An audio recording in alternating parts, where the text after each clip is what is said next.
నమస్కారం ఘంటారావానికి స్వాగతం. ముందుగా ప్రధాన అంశాలు. 2027 నాటికి పోలవరం పూర్తి చేస్తామన్న నిమ్మల. నిర్వాసితులకు పునరావాసం కల్పిస్తామని పునరుద్ఘాటన.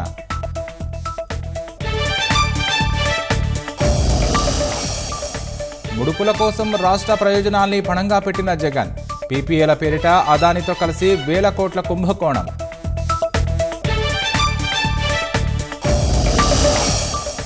ఏపీని బ్లాంక్ చెక్గా అదానికి జగన్ రాసిచ్చారన్న షర్మిల. గత ప్రభుత్వంలో జరిగిన విద్యుత్ ఒప్పందాలపై ఘాటు వ్యాఖ్యలు.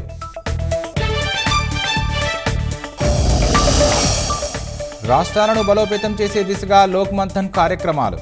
దేశ ప్రజల్లో సాంస్కృతిక స్వాభిమాన భావన నెలకొల్పాలన్న రాష్ట్రపతి. ఛత్తీస్గఢ్ సుక్మా జిల్లాలో భారీ ఎన్కౌంటర్. 10 మంది మావోయిస్టుల హతం.